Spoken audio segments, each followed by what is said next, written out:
Mélanie Côté, bonjour. Bonjour. Et j'aimerais, si vous le permettez, que nous fassions tout d'abord connaissance. Vous êtes une jeune infirmière et vous êtes également impliquée dans la communauté. Pouvez-vous nous expliquer votre choix d'implication dans la communauté et en l'occurrence le choix de la Maison des Rêves? Oui, je m'appelle Mélanie, je suis infirmière depuis environ une dizaine d'années. Et au début de ma carrière, j'ai réalisé que le système de santé n'arrivait pas à répondre aux besoins de toute la population, qu'il y avait une certaine population vulnérable, même ici au Québec, et j'avais envie de m'impliquer dans ma communauté. J'ai découvert la Maison des Rêves et je suis devenue bénévole ici. Et je suis jamais repartie. Je suis complètement tombée en amour avec la ressource. C'est une maison qui accueille des gens séropositifs à différents stades de leur vie, avec différents besoins. Donc, parfois à temps complet, mais parfois ayant besoin d'un court répit, en soins palliatifs, des gens de toutes les sphères. J'avais envie de partager avec les gens et de prendre mon temps, de donner ce qu'il y a de meilleur en relations humaines, ce que je n'arrivais pas à faire dans le système de la santé alors que je cours énormément. Et j'ai découvert une passion. J'adore partager avec toute l'équipe ici. La Maison des Rêves, c'est une grande famille et on respecte les gens dans leur individualité. Il y a un sens sacré ici de la communauté et c'est pour ça que je me suis impliquée. Y a-t-il un moment fort en particulier que vous avez à l'esprit et que vous pourriez partager avec nous? J'ai rencontré énormément de gens formidables, les employés, les bénévoles, les résidents. Mais je me souviens d'un moment qui a changé ma vie. Il y avait un résident qu'on appelait affectueusement Coco et qui était ici à long terme avec des problèmes de compréhension assez importants. On peut dire que c'est quelqu'un qui avait une démence assez avancée. Et je le voyais, je le côtoyais environ une demi-journée par semaine depuis plusieurs années.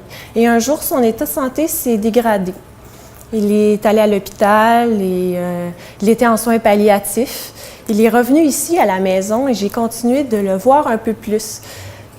On n'avait pas de très grande conversation, Coco et moi, c'était plutôt sommaire, mais au fil des heures, en soins palliatifs, je l'ai accompagné dans le toucher, par des paroles. Et un jour, il était complètement inconscient et il a eu des difficultés respiratoires et je savais qu'il allait quitter. Et comme dans mon métier, je suis habituée en tant qu'infirmière à utiliser des médicaments, accompagner les gens en fin de vie, je suis à l'aise. Mais ici, c'était différent. Je n'avais que ma personne, je n'avais que les mots. Et je peux vous dire que ce moment-là a changé ma vie parce qu'avec des mots doux, Coco a quitté ce monde d'une manière tout à fait douce et sereine. À ce moment-là, j'ai réalisé que notre présence en tant que témoin de la souffrance, témoin des beaux moments, témoin de la vie, témoin de la mort, faisait toute la différence. Et tout ce que j'ai vécu au fil des années jusqu'à la toute fin avec Coco a changé ma vision de la vie, ma vision des soins, ma vision de la vie et de la mort, finalement. Qu'est-ce que ce bénévolat vous aura apporté? La Maison des Rêves, c'est un endroit où je peux me réaliser pleinement en tant qu'individu.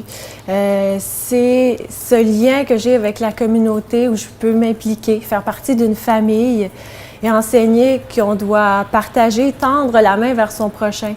La Maison des Rêves, ça me permet de créer un monde. C'est le monde que je veux donner à mes enfants, le monde que je veux léguer pour mes enfants.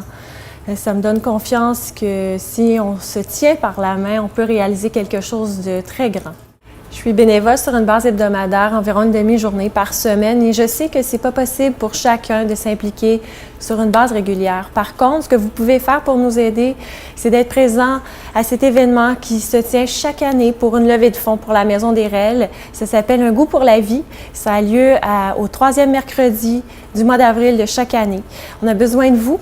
Vous venez manger un morceau avec nous lors d'un bon souper et les fonds vont nous aider à continuer notre projet. Je compte sur vous.